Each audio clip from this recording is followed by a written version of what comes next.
Saudara-saudara kita yang telah melaksanakan ibadah haji dan umroh, laporan dari Kementerian Agama mulai hari Jumat kemarin kembali ke tanah air, dan kemudian hanya diberlakukan karantina mandiri, tidak langsung ke masyarakatnya, tapi tidak di hotel-hotel sekitar, melainkan langsung ke rumahnya masing-masing, dan penjemputan juga tidak kampung. Biasakan begitu, mengantar haji umroh ke kampung, jemputnya tidak. Dan diharapkan oleh Kementerian untuk campuran pulang ya, untuk sementara tidak langsung cara ini. Kita doakan mudah-mudahan saudara-saudara ini yang telah melaksanakan ibadah haji dan proses awal mulai kembali tulis ibadah haji itu mabrur. Kalau ada yang nanya mabrur itu apa? Mabrur itu artinya berkualitas. Aku pernah dikatakan mabrur al-haji, yang dimaksud dengan haji mabrur itu apa? Jadi nanti diriwayat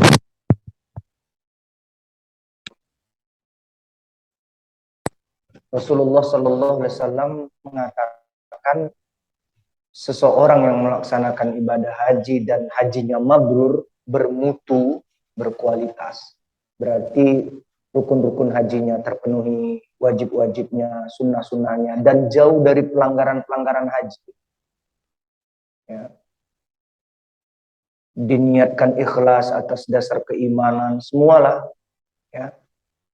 Prosesi haji itu dilaksanakan dengan benar, dengan baik, nanti balasannya adalah surga, katanya. Dan dia kembali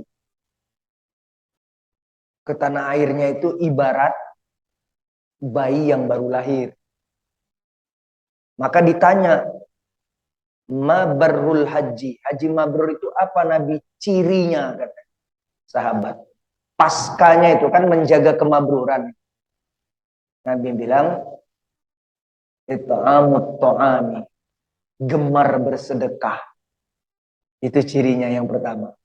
Yang kedua, ya, wa thayyibul kalami, hatinya, ucapannya, perbuatannya itu yang benar saja, yang baik-baik saja. Kan ucapan dan perbuatan itu kan cerminan hati seseorang. Kalau orang ngomong itu asal-asal, ya memang bermasalah lah itu hatinya menurut agama ini. Kalau perbuatannya misalnya malas ibadah, gitu ya bermasalah itu hatinya. Apalagi sampai maksiat. Padahal malas yang diperturutkan aja kata para ulama itu maksiat yang kecil. Itu udah maksiat itu, menentang Allah itu. Sampai Nabi memerlukan berdoa berlindung, wa'udzubika minal kasali. Ya Allah, lindungi aku dari sifat, tabiat, watak, karakter memperturutkan malas. Malas berpikir, malas beraktivitas, malas beribadah, malas berbuat yang baik. Gitu. Serba malas lah. Malas itu maksiat loh. Walaupun levelnya kata ulama maksiat kecil, tapi tetap aja maksiat. Karena berawal dari malas itulah nanti orang akan keras hatinya. Dan kemudian dia akan menentang syariah. Nah, itu orang kok bisa malas, Ustaz? Awalnya kata para ulama memperturutkan, meremehkan segala sesuatu. Itu awal malas itu. Gampangin gitu. Antar dulu lah. Santai aja dulu. Nah itu awal kita mendidik malas itu gitu. Gampangin. Termasuk dalam dunia kerja pun sama. Orang kalau gampang-gampangin lama-lama dia malas. Malas terus seenaknya jadi. Ya.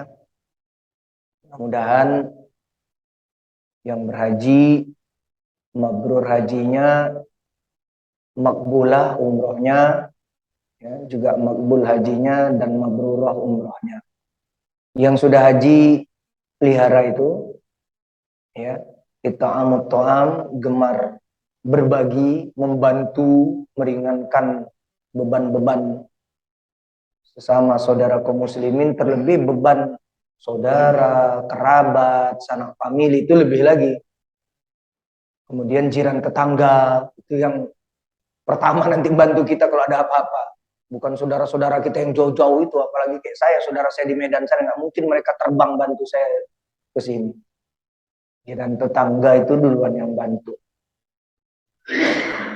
Kemudian thayyibul kalam, ucapan, perbuatan, ya yang benar sajalah yang baik. Kemudian waif sya'us salam, menebarkan kebaikan-kebaikan. Itu ciri-ciri haji mabrur. Dan yang belum ditakdirkan Allah berkemampuan, mudah-mudahan Allah takdirkan semuanya mampu untuk ibadah haji yang mabrur, haji yang makbul, umrah mabrurah, umrah mabrurah. Allahumma amin. Bapak-bapak haji, saudara seiman yang dimuliakan Allah, kita lanjutkan kajian kita kitab Nasaihul Ibad, kumpulan nasihat untuk mempersiapkan diri menghadapi kematian kita. Mari kita dengarkan, sudah sampai ke makalah yang ke-17. Bismillahirrahmanirrahim. Wa al-maqalatu as-sabi'ata asyarata. Makalah yang ke-17. Kila, di antara para ulama ada yang mengatakan, tuba liman kana aqluhu amiran wa hawahu da'iyatis syar'i asiran. Beruntunglah orang yang menjadikan akal sehatnya sebagai penuntun hidupnya. Kemudian hawa nafsunya pula menjadi tawanannya. Maksudnya dikekang. Kecenderungan sifat manusia sebaliknya. Akal sehat itu rusak semuanya gara-gara memperturutkan hawa nafsu. Jadi gelarnya profesor doktor, kerjaannya koruptor, udah nggak sehat lagi udah akal. Padahal strata pendidikan tinggi, strata jabatan tinggi, strata sosial, ekonomi. Tapi ya karena memperturutkan syahwat dunianya, merasa tidak puas terus, atau keasikan, akal sehatnya itu hilang. Nah, di sini dijelaskan seperti itu. Jadi tuba di situ maksudnya al-khairu al-kathiru. Seseorang akan memperoleh kebaikan yang banyak kalau dia menjadikan akal sehatnya sebagai penuntunnya dalam hidup ini. Bi an yaqtadiya bimuradi aqlihi al-kamili. Jadi akal sehat jadi panduan, dia ikuti akalnya yang sehat, yang sempurna itu di dalam menuntun kehidupannya. Sementara hawanya pula, hawa nafsunya, syahwatnya, kecenderungannya terhadap kerakusan dunia ini, dia jadikan tawanan, dia kekang, dia penjara. Yakni mailanu nafsihi ila ma tashbihihi min ghairi da'iyati syar'i. Kecenderungan nafsu seseorang itu dia suka menentang syariah, aturan, sampai ada semacam apa ya, pameo gitu. Aturan itu dibuat untuk dilanggar gitu loh. Sampai segitunya. Wal'iyadzubillah, kita berlindung dari perbuatan buruk itu. Jadi asiron ditawan itu maksudnya mamnu'an min dzalik. Jadi dikekang. Caranya gimana? Dalam Islam ada dua. Ikhtiar batin, banyak-banyak doa. Biar akal sehatnya itu betul-betul jadi penuntunnya. Ya. Dan jangan sampai hawa nafsunya diperturutkan semuanya. Dalam hal apa saja. Kalau perempuan hawa nafsunya itu syahwat shopping, belanja itu. Kalau dibawa ke swalayan, ke mall, ya, wah itu merasa itu surganya itu. Apalagi kalau dikasih kartu dilepas itu, mau debit, mau kredit, habis itu semuanya. Tiba-tiba tagihan datang banyak aja bulan. Laki-laki nggak kalah serunya. Laki-laki apa?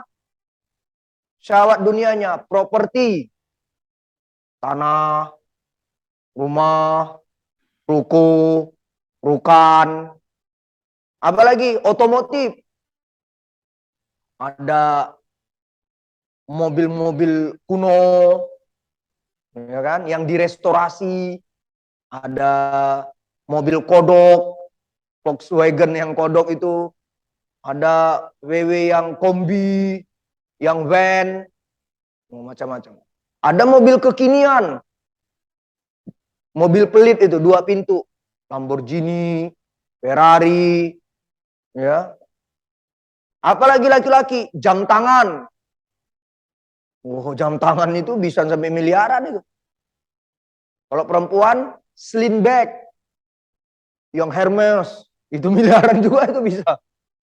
Ya, ya itu akal sehat itu jadi hilang untuk hal-hal yang nggak penting itu. Sebenarnya nggak penting, itu kan cuma prestis, gengsi, mau menunjukkan jati diri. Kalau saya orang kaya loh gitu. Terus apa lagi laki-laki? Gadget. Laptopnya yang Asus ROG. Ya, Apple. HP-nya Apple Pro Max 13. Ya, dan seterusnya gitu. Terus ya sama laki-laki perempuan masalah pakaian branded, ya, import, padahal mah di bandel-bandel itu. Sekarang banyak barang import itu yang second ya. Sepatu, kalau dulu sepatu Belly, ya. Sama juga perempuan itu high heel, wedges. Jadi kalau wedges itu tumitnya agak tinggi tapi agak datar dengan depannya. Kalau high heel, depannya itu betul-betul melantai, membumi, tapi belakang lancip tinggi gitu. High heel. Padahal bikin varises itu. Tapi ya gitu. Terus dia pakai mini skirt, rok pendek, supaya belendung dia punya tumit. Dia punya betis. Pakai high heel. Jadi dilihat sama laki-laki, betisnya bagus juga ini. Akal sehat itu menjadi hilang kalau syahwat itu diperturutkan. Ya. Kalau orang zuhud itu apa Ustadz? Apakah seperti pemahaman ada yang bilang nggak butuh dunia? Nggak gitu. Zuhud itu dalam konsep para ulama itu istisgharud dunia, nganggap kecil aja lah dunia itu. Walaupun dia kaya raya, nggak dibesar-besarkannya dengan ekspresif tadi. Mobilnya gitu. Nggak ekspresif, biasa aja. Walaupun tabungannya gendut. Gitu. Aja. Nggak norak gitu kata orang. Jadi sahabat-sahabat Rasulullah Sallallahu Alaihi Wasallam itu orang-orang kaya, tapi mereka nggak ekspresi biasa aja. Bahkan di zaman kekhalifahan yang kedua Amirul Mukminin Umar bin Khattab radhiyallahu taala anhu, itu waktu dia jadi khalifah Amirul Mukminin, tidur di emperan rumah rakyat. Presiden gitu, tidur di emperan rumah rakyat. Kerjanya kalau malam habis tahajud, Khalifah Umar bin Khattab itu datang ke kawasan-kawasan rakyatnya yang prasejahtera itu, yang miskin-miskin itu, fakir-fakir, doa dia dengerin. Kalau ternyata ada keluhan dari anak-anak lapar gitu, dia datang ke Baitul Mal, kas negara. Dia pikul itu gandum, diam-diam di kegelapan. Ini presiden. Jadi kalau sekarang ala-ala belusukan, itu udah ketinggalan. Belusukannya kan nggak bawa sendiri sembako. Ini dipikul. Pakai karung, ditaruh di depan rumah rakyatnya. Diketuknya, diam-diam. Assalamualaikum. Tok, tok, tok. Nah, kabur dia. Lihat, wah ada sembako. Gitu. Tidur di rumah, di emperan rumah rakyat. Ada sahabat yang lain bertanya, ya Amirul Mukminin, Anda ini kan kalau sekarang presiden di Indonesia, kok tidurnya begini? Terus Umar bin Khattab bilang, apa yang salah? Emang mentang-mentang kepala negara gitu, nggak boleh tidur beralaskan koran gitulah. Kenapa rupanya? Gitu. Bahkan teladan beragama kita, uswatun hasanatun kita, Nabi Muhammad sallallahu alaihi wasallam itu ya tidak pernah makan enak 3 hari berturut-turut di dalam hadis sahih. Kita 1 hari 3 kali makan enak. Nah. Rasulullah sallallahu alaihi wasallam dan keluarganya tidak pernah 3 hari, jangankan sehari gitu, berturut-turut makan enak. Enggak pernah. Tidur itu kan kalau tikar dulu yang dari anyaman apa itu namanya? Daun nipah itu ya. Itu kalau kita nggak pakai alas lagi, kan membekas ya itu kan. Di muka kita kotak-kotak gitu ya. Nah, Rasulullah SAW itu tidur membekas. Kasihan sahabat Abdullah bin Mas'ud. Kemudian Rasul bangun membekas gitu kan. Alasnya tipis begitu. Tikarnya yang nggak empuk-empuk banget. Dibilang oleh sahabat Abdullah bin Mas'ud, ya Rasulullah, kenapa nggak minta saya carikan alas? Nabi bilang, mali wa malid dunia. Apa masalahnya denganku? Apa urusannya dengan dunia ini? Nah, itu namanya zuhud. Padahal Rasulullah itu sejak mudanya sebelum dapat wahyu, bisnismen internasional join dengan businesswoman internasional Sayyidah Khadijah. Banyak duitnya Rasulullah itu, kaya deh. Tapi nggak ekspresif. Karena apa? Akal sehat jadi penuntun dan syahwat atau hawa nafsu dikekang di penjara. Nah, gitu. Jadi normal justru kayak gitu. Idealnya kayak gitu hidup ini. Ya. Kalau kita bisa contohnya beli motor Matic entah Honda atau Yamaha. Mereknya kalau yang paling rendah itu katakanlah Honda Beat, kalau Yamaha Mio. Ya nggak harus. Misalnya NMAX atau PCX, misalnya gitu.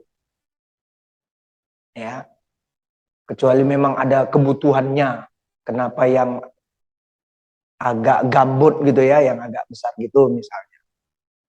Nah, begitu dalam Islam ini. Supaya setidaknya tidak ujub nanti. Ujub itu membanggakan diri sendiri awal dari takabur. Akhirnya menyombongkan kepada orang.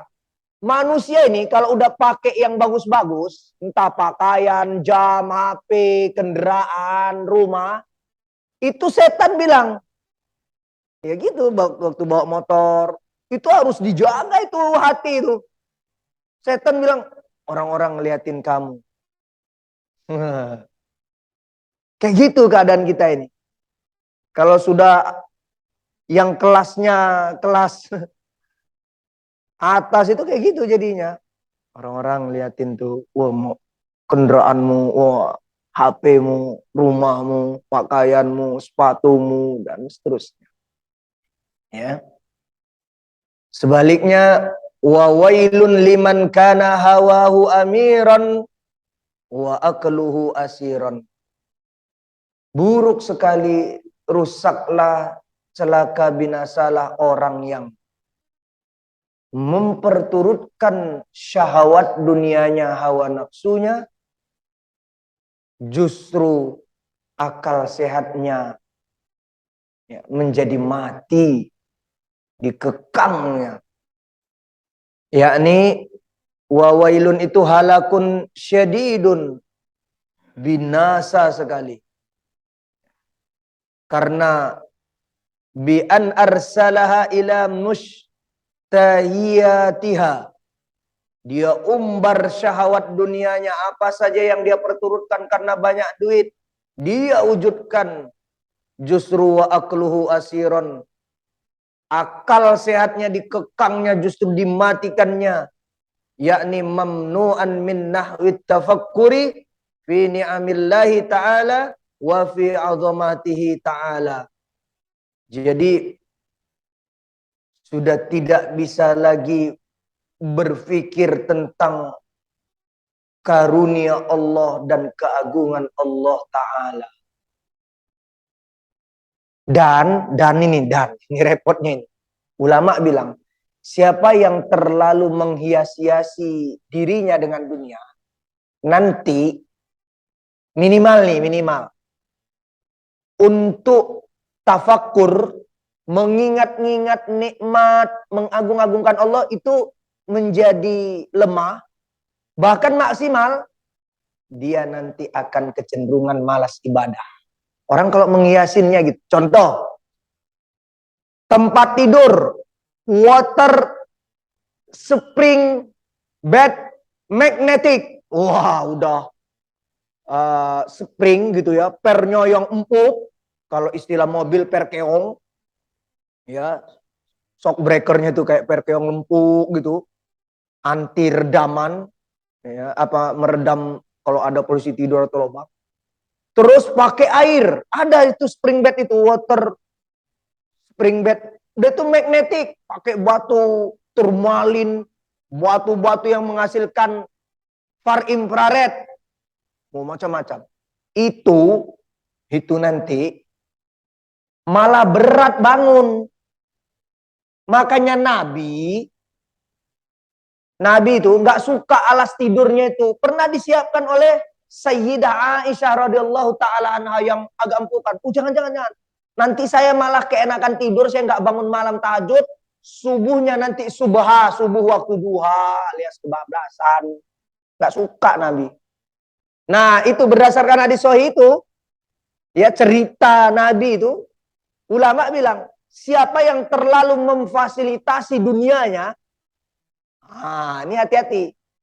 Itu sedang mendidik kemalasan jiwanya itu nanti. Ya kasihkan rumah yang ada studio karaoke apa, wah sih karaoke ada masa bodoh itu diredam kan, ada peredam kayak studionya anak-anak itu, studio musik itu. Asik. Karena saya pernah menjumpai rumah besar banget. Rumah jamaah itu kaya. Itu dari pagar depan ke apa namanya itu pintu rumahnya, jaraknya halamannya aja ini dari RT 3 ini ke rumahnya Pak Absar itu. Jadi itu tuh dari pagar depan sekali itu. Saya nemuin. Dan di rumahnya itu ada studio untuk dia karaokean. Itu udah nggak peduli suara adzan itu, karena keredam. Suara di luar keredam, yang di dalam juga ya di dalam aja. Gitu. Kadang-kadang istrinya bapak itu manggil, marah-marah saya. Bapak nih karaokean. Saya ngelihat itu waktu silaturahim, masya Allah. Gitu. AC, full AC, kita asik. Kayaknya, misalnya nanti kita bandingkan, apalagi masjid nggak ada AC misalnya. Aduh, nanti di masjid panas pula. Gitu jadinya. Nah, itu fakta itu ya. Jadi hati-hati. Bukan nggak boleh menikmati dunia. Tapi ya sekedarnya saja. Nggak perlu ekspresif banget. Selanjutnya, wa al-maqalatu ats-tsaminata asyarata. Makalah yang ke-18. Kila, sebagian ulama ada yang mengatakan, man taraka adz-dzunuba raqqa qalbuhu. Siapa yang melatih dirinya untuk menjauhkan dosa, maksiat, kemalasan diri yang diperturutkan, kekeliruan demi kekeliruan, kesalahan demi kesalahan, baik ucapan maupun perbuatan yang itu adalah cerminan hati. Nanti hatinya itu jadi lembut. Ya.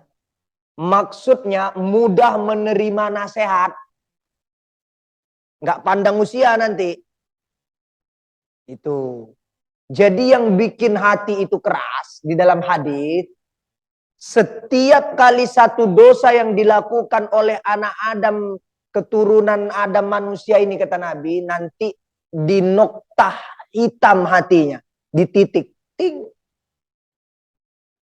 Kemudian kalau dia bertaubat, nasuha, itu dihapus oleh Allah. Tapi kalau dia nggak taubat, diem itu noktah hitam itu, titik hitam itu. Terus dia buat lagi terakumulasi, maka banyak titik-titik itu, keraslah hatinya. Malas ibadah, dikasih tahu nggak mempan. Gitu. Itu dampak dari dosa. Baik dosa misalnya, ucapan perbuatan, dosa dari makanan-makanan yang tidak halal, atau syubhat minimal, nggak jelas, ya, jangankan yang haram, yang syubhat aja harus ditinggalkan. Itu membuat orang malas ibadah itu, termasuk itu makanan-makanannya, pakaian-pakaiannya dari sumber-sumber yang ya, tidak jelas. Itu tidak akan menuntunnya untuk semangat ibadah. Begitu ya, kalau kita meninggalkan yang buruk-buruk itu, hati itu akan lembut. Yakni fayaqbalu an-nasihata wa yakhsha'ulaha. Dia itu mudah menerima nasihat dan bisa fokus kalau dinasihatin. Dan tidak sombong. Nanti orang kalau udah hatinya keras itu jadi sombong. Kenapa? Kata Nabi, at-takabburu, yang disebut dengan kesombongan, orangnya disebut mutakabbirun, sifatnya takabbur, itu adalah roddul haq. Dinasihatin orang, ngeyel aja. Terus wa ghamtun nas, meremehkan orang semuanya. Ah, emang kau aja yang benar. Emang ustadz kau aja yang benar. Emang kajian kau aja yang benar. Ustadz aku juga, wah gayanya begitu. Hati-hati, itu namanya at-takabburu menurut Nabi. Raddul haq, dikasih tahu orang, kau tuh masih kecil lagi. Aku ini udah puas makan asam garam. Oh, hati-hati. Ya. Terus seperti itu. Kemudian nanti wa ghamtun nas. Orang semuanya peduli setan katanya gitu ya. Istilah-istilah gitu. Kemudian wa man taraka al-harama wa akala al-halala saffat fikratuhu. Siapa yang meninggalkan segala keharaman, ucapan yang haram, perbuatan yang haram, makan, minum, pakaian yang haram, sumber-sumber keuangan ya atau nafkah yang haram. Siapa yang bisa meninggalkan begitu, maka dan dia hanya makan, minum, pakaian, ucapan, perbuatan yang halal-halal saja, yang benar, yang baik, maka akan jernih ya akalnya, akan jernih. Akan jernih dan akan menuntunnya kepada yang baik. Tadi yang kaitannya dengan pernyataan di atas tadi. Jadi akalnya jadi amiron, penuntunnya, akal sehat. Udah jernih, sehat, akalnya sehat. Itu karena apa?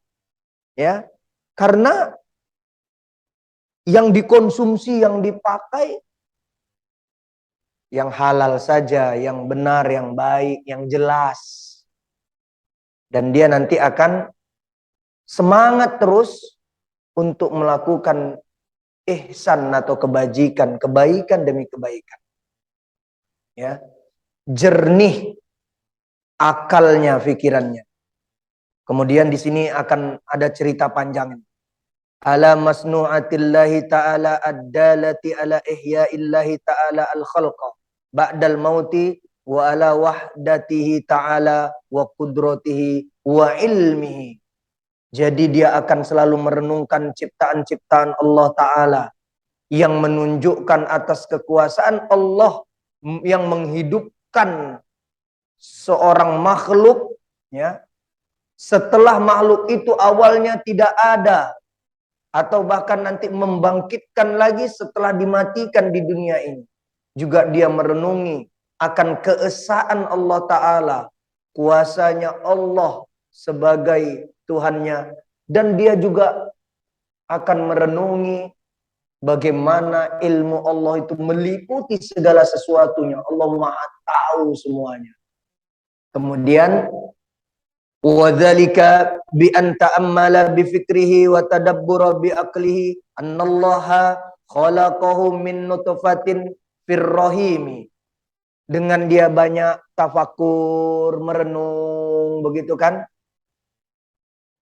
Akhirnya dia mengakui akan kekuasaan Allah. Aku ini sebenarnya diciptakan dari ma'un mahinun, air mani yang hina.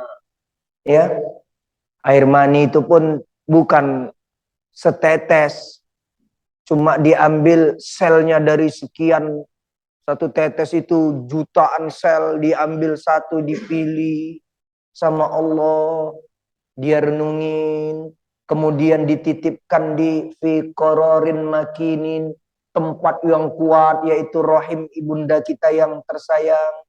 Selanjutnya faja'alaha 'alaqatan, air mani itu berproses 40 hari menjadi segumpal darah, tsumma mudghatan, berproses lagi 40 hari menjadi daging, tsumma khalaqa minha lahman, ya. Nanti daging-daging itu dibungkus-bungkus lagi, wa adman, ada tulang belulangnya, wa uruqan, dan ada urat-uratnya, wa a'saban, dan ada syaraf-syarafnya, wa syaqqalaha sam'an wa basaran wa a'dha'an. Kemudian mulailah tumbuh telinganya, matanya, dan anggota tubuhnya yang lain. Ya. Sekarang di YouTube itu bisa kita lihat itu. Proses sperma ketemu ovum masuk ke dalam rahim, bagaimana yang sperma-sperma yang lain itu yang jutaan berebut itu ternyata gugur begitu terbuang, kemudian proses di rahim. Wah, kalau kita itu nangis juga ngelihat itu. Ada di YouTube saya pernah lihat. Masya Allah. Itu sesuai dengan firman Allah, diantaranya surah Al-Mu'minun. Ya, dari mulai ayat 11 sampai 16. Sebagaimana firman Allah, ayat 12 sampai 16. وَلَقَدْ خَلَقْنَا الْإِنسَانَ مِنْ سُلَالَةٍ مِنْ طِينٍ. Sungguh kami telah menciptakan manusia itu ya dari saripati tanah yang dipilih. Jadi dulu awalnya Adam alaihissalam, bapak moyang kita, itu diperintahkan Allah memilih tanah-tanah terbaik di muka bumi ini. Ada bermacam-macam dan berwarna-warni di dalam hadis itu. Nabi jelaskan. Ya, berwarna-warni. Terus ada candaan sufi. Dia bilang, kalau orang itu suka ribut-ribut jadi manusia, itu berasal dari tanah konflik itu. Dari tanah sengketa itu gitu. Itu candaan dari ya. Nah, bukan dalil itu. Jadi kalau suka nyari masalah atau apa, memang kelihatannya dari tanah sengketa itu gitu. Jadi awalnya bapak moyang kita Abul Basar Adam alaihissalam itu dari saripati tanah. Tsumma ja'alnahu nutfatan fi qararin makin. Kemudian keturunan Adam tidak lagi dari tanah, melainkan dari sperma, yaitu sperma bapak dan ibu yang dipilih, kemudian ditetapkan di qararin makinin, tempat yang kuat, menjaga itu suhunya, asupannya, semuanya diatur. Tingkat derajat keasamannya atau pH-nya, ya airnya, makanannya, semuanya dijaga sama Allah. Ya, itu rahim ibunda kita. Ya, tidak rusak di situ. Tsumma khalaqnan nutfata 'alaqatan. Kemudian Allah jadikan air mani itu segumpal darah. Fa khalaqnal 'alaqata mudghatan, dan segumpal darah itu menjadi daging. Fa khalaqnal mudghata 'idhaman, dan segumpal daging itu diberi tulang belulang. Fa kasawnal 'idhama lahman. Kemudian tulang belulang itu dibungkus daging lagi. Tsumma ansha'nahu khalqan akharan. Kemudian jadilah kita makhluk yang baru. Fatabarakallahu ahsanul khaliqin. Maha suci Allah yang telah menciptakan kita dengan sebaik-baiknya, seperti firman-Nya, laqad khalaqnal insana fi ahsani taqwim. Manusia ini diciptakan Allah dalam bentuk biologis, konstruksi fisik yang paling sempurna. Tsumma innakum ba'da dzalika lamayyitun. Setelah hidup sempurna nanti kamu berproses perjalanan hidupmu, kemudian kamu pun akan mengalami sensasi kematian. Tsumma innakum yaumal qiyamati tub'atsun. Kemudian setelah mati itu kamu pun akan dibangkitkan kembali untuk mempertanggungjawabkan semua perbuatanmu selama hidup di dunia. Nah, itu ya firman Allah dalam surat Al-Mu'minun. Nah, di sini cerita tentang manusia ini. Tsumma sahala al-khuruja lil janini min batni ummihi. Kemudian Allah pun memudahkan ya, janin tersebut keluar dari perut ibundanya. Wa alhamahu irtida'a at-tadri, dan Allah kasih ilham untuk dia bisa melumat puting susu ibunya. Wa ja'alahu fi awwalil amri bila asnanin. Awalnya dia belum punya gigi-gigi. Tsumma anbatalahu al-asnana. Perlahan namun pasti mulai tumbuhlah gigi-gigi itu. Tsumma asqataha wa azalaha 'inda sab'i sinina.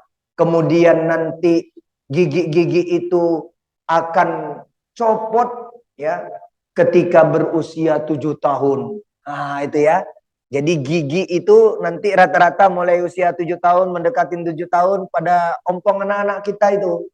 Ya, kita juga dulu begitu. Tsumma a'adaha marratan ukhra, kemudian nanti Allah tumbuhkan kembali gigi-gigi itu. Nanti pada akhirnya suatu saat ya, udah tua, ada yang ngompong lagi. Allah buat prosesnya begitu. Wa ja'alallahu ta'ala ahwalal abdi mutaghayyiratan min sigarin ila kibarin wa min syababin ila haramin wa min sihhatin ila saqamin. Kemudian begitulah perjalanan hidup manusia. Dia dari kecil menjadi dewasa, dia dari muda menjadi tua, dia sehat, dia juga sakit, dia nanti sembuh lagi, sakit lagi, sembuh lagi. Harus begitu sunnatullah itu. Ya, wa ja'alal abda kulla yaumin yanamu wa yastayqidu. Dan nanti di setiap harinya dia harus tidur, dia juga harus bangun beraktivitas, kemudian dia capek, dia istirahat, tidur lagi. Begitulah terus perjalanannya. Wa kadzalika syu'uruhu wa adfaruhu kullama saqata minha raja'a ila ma kana. Kemudian perjalanan hidup manusia itu apabila rambutnya rontok, kukunya diguntingnya atau copot atau sebab apapun, maka setiap kali rontok atau copot nanti akan tumbuh kembali. Rambutnya dicukur di barbershop, di tukang cukur, di salon, nanti tumbuh lagi. Kukunya diguntingin, tumbuh lagi gitu ya. Begitulah terus. Wa kadzalika al-lailu wan naharu yatanawabani kullama dhahaba ahaduhuma ja'al akharu. Begitu juga silih bergantinya malam dan siang. Keduanya saling bergantian. Malam terbenam maka muncullah siang. Siang terbenam maka akan muncullah malam. Wa kadzalika asy-syamsu wal qamaru wan nujumu was sahabatu wal mataru kulluha taji'u wa tadhhabu. Begitu juga halnya matahari terbit, ya, kemudian bulan, bintang gemintang, awan dan hujan masing-masing akan silih berganti. Sekarang matahari akan terbit, maka terbenamlah bulan dan bintang-bintang. Tadi malam hujan, nanti bisa terik, nanti terik bisa hujan. Awan kadang-kadang menutupi udara kita ini semua, tapi ada kalanya awan itu juga tidak ada, yang ada teriknya matahari. Begitulah silih berganti, ya, semuanya. Kemudian wa kadzalika al-qamaru yanmahiku kulla syahrin thumma yatakamalu thumma yanmahiku. Begitu juga silih bergantinya dari mulai detik menjadi menit, menjadi jam, menjadi hari, menjadi pekan, menjadi bulan, ya. Nanti setelah sempurna 29 atau disempurnakan jadi 30 karena ru'yatul hilal, anak bulan tidak kelihatan di hari ke-29 maka disempurnakan 30 hari. Ini versi Islam ya. Kita tidak ada 28, tidak ada 31, yang ada 29 setiap bulannya Islam itu. Kalau ternyata anak bulan tidak kelihatan maka disempurnakan 1 bulan 30. Kalau sudah sempurna maka berganti bulan berikutnya. Dari mulai sekarang Dzulqa'dah, nanti Dzulhijjah, sekarang Dzulhijjah selesai, nanti Muharram, Safar, Rabiul Awal, Rabiul Akhir, dan seterusnya. Nanti kemudian Ramadan, habis Ramadan Syawal, kita hari raya Idul Fitri, selesai itu Dzulqa'dah, persiapan untuk kurban lagi, yang mau haji persiapan. Begitulah terus disempurnakan Allah, ya. Bergantinya itu sempurna. Wa kadzalika al-kusufu lisyamsi wal qamari haitsu yadhhabu ad-daw'u minha tsumma ya'udu. Ada kalanya kita mengalami sensasi gerhana, baik matahari maupun bulan, hilang sebahagian cahayanya atau dihilangkan gerhana total atau gerhana yang sedikit. Nanti setelah hilang cahayanya muncul lagi cahayanya, setelah terang benderang suatu saat akan gerhana lagi. Wa kadzalika al-ardu takunu yabisatan tsumma yunbitullahu fiha an-nabata tsumma yudhibu minha fata'udu yabisatan tsumma tanbutu marratan ba'da ukhra. Demikian juga halnya bumi yang kita tempati ini. Awalnya tidak ada tumbuh-tumbuhan, kemudian Allah perintahkan bumi untuk memecah, mengeluarkan tumbuh-tumbuhannya, biji-bijinya, segala macamnya. Kemudian suatu saat bisa hilang lagi, entah sebab hama atau sebab apa saja, kemudian bumi menjadi gersang lagi, nanti tumbuh lagi, atau ada kalanya ya ditanam benih-benih itu, kemudian disiram, dipupuk, tumbuh, dipanen, dah nanti kosong lagi, kemudian ditanam lagi dan dipupuk, disiram, tumbuh lagi, dipanen lagi, begitulah terus prosesnya. Falladhi qadara ala dzalika kullihi qadirun ala ihya'il mauta ba'da fanaihim fil ardi. Semua itu adalah fi'liyahnya Allah, yang mana dulu semua ini fana, tidak ada, kemudian Allah wujudkan menjadi ada, kemudian akan fana lagi, hanya Allah saja. Wa yabqa wajhu rabbika dzul jalali wal ikram.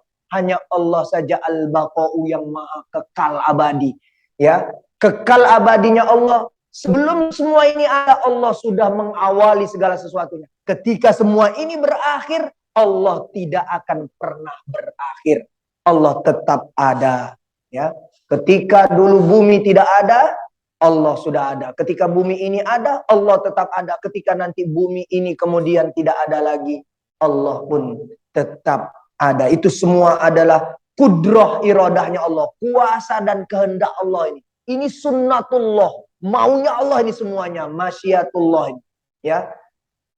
Fa'alal abdi an yukthira al-fikra fi dzalika hatta yaqwa imanuhu bil ba'ti ba'dal mauti wa ya'lama anna Allah yab'atsuhu wa yujazihi bi a'malihi. Nah, ini poin yang juga harus diperhatikan. Itu semua harus direnungkan, ya. Harus dipikirkan proses semua cerita tadi.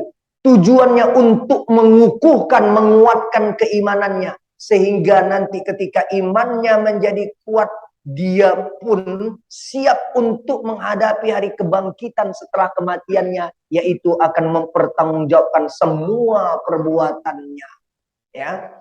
Karena nanti ketika dibangkitkan, Allah akan membalas semua perbuatannya. In ahsantum li anfusikum wa in asatum falaha. Siapa yang berbuat baik itu untung untuk dirinya sendiri, siapa yang buruk akan rugi buat dirinya sendiri.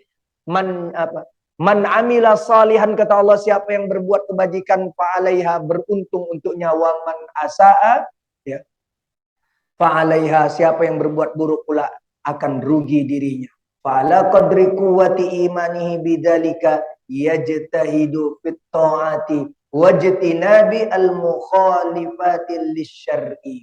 Dan yang menjadi ukuran standar kuatnya keimanan seseorang, siapa yang paling taat kepada Allah dan menjauhi keharaman-keharaman yang Allah larang, itu tanda kukuh, kokoh atau kuatnya keimanan seseorang. Sebaliknya, siapa yang banyak menentang, lawan dari at-ta'atu adalah al-maksiyatu, banyak menentangnya kepada Allah, menentang syariat Islam, maka itu tanda lemahnya keimanan.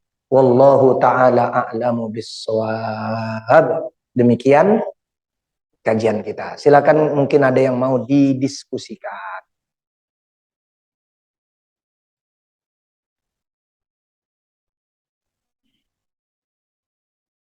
Ada yang mau ditanyakan? Kalau tidak, kita ramah tamah nanti.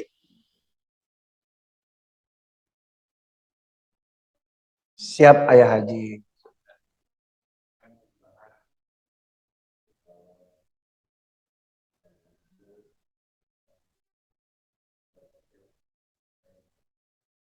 Iya.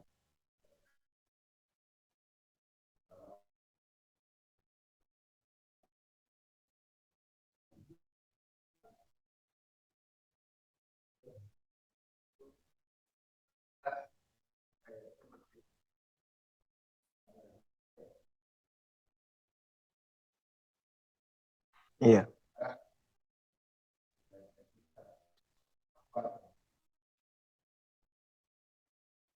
Untuk mengingatkan gitu ya, ya.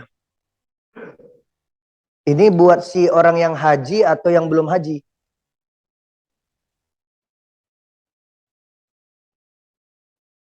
Supaya thayyibul kalam, ya. Jadi ngomongnya supaya kita bisa lembut, ya.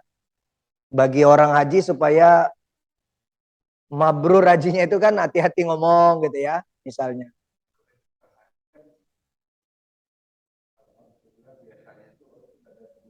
Iya, ada perubahan rata-rata ya.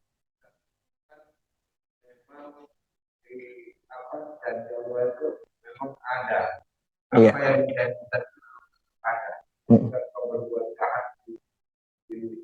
Di negara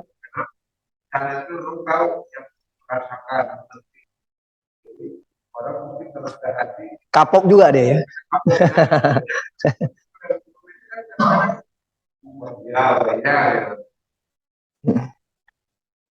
Jadi begini, Ayah Haji Zul yang dirahmati Allah. Memang sifat manusia itu antara zikrullah wa ghaflatan. Ingat sama Allah, kemudian lalai lagi. Ingat, lalai lagi. Itu bagian dari sunnatullah. Namanya juga al-insanu. Al-insanu itu dari kata ya nasya yansa atau an-nisyanu. Si pelupa. Jadi dinamakan kita al-insanu itu dari an-nisyanu, nasya yansa. Itu kata bendanya. Apa kata kerjanya. Jadi lupa. Banyak lupanya kita ini. Ya. Atau amnesia. Lupa diri. Ya. Kita itu. Jadi mau yang sudah haji, mau yang belum haji, berkaitan dengan perilaku yang baik ini, memang begitulah sunnatullahnya juga. Bahkan yang haji juga sama. Begini kata Nabi. Di riwayat At-Tirmidzi. Kullu bani adama, semua, ini tanpa terkecuali ini. Ya. Semua manusia keturunan Adam ini khata'una, banyak keliru. Mau yang haji, mau yang enggak haji itu sama itu. Wa khairul khata'ina, dan sebaik-baiknya orang yang banyak melakukan kekeliruan demi kekeliruan yang terakumulasi menjadi kronis, menjadi akut, at-tawwabuna, banyak-banyak tobat, banyak-banyak istighfar. Jadi solusinya gitu. Kita akan ada aja. Nanti kalau, ini salah, astagfirullahaladzim. Dah cukup begitu saja. Maka Allah, kata para ulama, tidaklah Allah itu memberikan petunjuk buat lisan kita ini beristighfar, melainkan kekeliruan yang kita lakukan yang dulu, yang barusan, Allah mengendakin untuk dihapus. Gitulah Allah itu al-Ghaffaru, al-Ghafuru, al-Ghafiru, maha pengampunnya Allah itu. Jadi seberat apa kita banyak-banyak mengucapkan astagfirullahaladzim gitu. Bahkan nanti di hadis dibilang Nabi, beruntunglah orang yang diberikan buku catatan amalnya ditemukan banyak lafal istighfar. Karena itu menjadi semacam tip X, penghapus buat yang buruk-buruk yang dicatat di situ. Habis semuanya dibersihinnya nanti. Nah, makanya Nabi itu termasuk amalan zikir yang paling banyak dilakukan Nabi itu adalah istighfar. Contoh di hadis, Nabi itu sekali duduk aja, mau ngobrol mau enggak sama sahabat-sahabat, ini bukan duduk iktikaf di masjid atau apa, duduk misalnya nongkrong, mau sama keluarga, sama sahabat, tetangga, itu sekali duduk minimal 70 istighfar, bahkan sampai 100. Sekali dudukan aja itu. Nabi itu siapa? Orang yang dosanya dulu, sekarang dan akan sudah dihapuskan. Dan Nabi itu maksum, tidak akan berbuat dosa dibuat sama Allah. Tapi ternyata sekali dudukan aja, minimal 70, bahkan sampai 100, bahkan lebih beristighfar. Ya hadis-hadis itu. Siapa kita? Kan gitu ceritanya. Nabi udah jelas, surga Firdausnya paling tinggi lagi. Bahkan dia ada eksklusif dikasih al-haud, telaga, yang disebut juga al-kautsar itu. Itu nggak ada nabi dan rasul lain itu dikasih. Hanya Nabi Muhammad sallallahu alaihi wasallam yang dikasih. Tapi ternyata dia pun masih memperbanyak istighfar, minta ampun. Jadi semua kita pasti keliru, pasti salah, khilaf, sengaja, tidak sengaja, besar kecil. Ya udah, banyak-banyak istighfar. Sama manusia banyak-banyak minta maaf, minta halal, minta islah damai. Gitu aja. Kata Nabi, mumpung kamu masih hidup di dunia, ya, selesaikan urusan namanya itu hukuku adamin, hak antar sesama kamu. Karena nanti di akhirat sudah tidak ada lagi dinar dan dirham, tidak ada lagi kamu ngambil hak orang, nggak bisa lagi dikembalikan. Yang ada amal kita diambil. Habis amal kita itu nanti orang bankrupt itu, ya. Kemudian ada lagi yang masih nuntut di dalam persidangan Allah itu. Waliyadzubillah, maka dosa orang tersebut diberikan ke kita. Karena amal kebaikan kita sudah tidak ada. Itulah yang digambarkan Nabi, orang datang membawa amal banyak tapi zolimnya juga banyak. Nanti bangkrut itu. Hati-hati kata Nabi. Nah, jadi ya sudah, kita banyak-banyak membersihkan diri dengan istighfar. Hubungan muamalah, interaksi sosial kita ya banyak-banyak ngomong seperlunya. Kepleset ngomong, minta maaf lah ya, minta halal lah ya, minta ridho lah ya. Gitu. Nah, itulah yang kita lakukan dari panduan Nabi. Sehingga nanti selesai urusan kita kepada Allah di dunia, selesai urusan kita juga kepada antar sesama kita di dunia. Maka berhadapan dengan Allah, mudah-mudahan Allah udah bersihkan itu semua. Allahumma amin. Cukup kiranya kebenaran itu hanya dari Allah. Mutlak itu ya, nggak bisa dibantah dan tidak terbantahkan. Kelirunya saya baca Al-Quran, Al-Hadis, ya, pernyataan ulama dan penjelasan-penjelasan, itu saya jelas tersangkanya, maka kepada Allah saya minta maaf, minta ampun, taubat nasuha. Kepada Allah juga saya mintakan maaf, ampun, taubat nasuha untuk bapak-bapak haji semua, hadirin yang dimuliakan Allah. Kemudian mudah-mudahan Allah maafkan kita semua, Allah ampunkan kita, terima taubat kita, terima amal ibadah kita, terima doa-doa kita semua, terutama doa-doa untuk kepentingan di alam barzah kita nanti, di tanah, di kuburan kita. Kemudian terlebih lagi hari kebangkitan, kita tabung doa dari sekarang untuk kemudahan-kemudahan urusan akhirat kita. Allahumma amin. Kepada bapak-bapak haji, hadirin semua yang dimuliakan Allah, saya juga minta maaf lahir batin dunia akhirat. Mari kita tutup dengan lafal hamdalah, alhamdulillahirabbil alamin. Jangan lupa berselawat dan salam kepada Nabi. Allahumma shalli wa sallim ala nabiyina Muhammadin. Kita tutup dengan zikir kafaratul majlis. Subhanallah wa bihamdika, asyhadu an la ilaha illa anta, astaghfiruka wa atubu ilaika. Wassalamualaikum warahmatullahi wabarakatuh.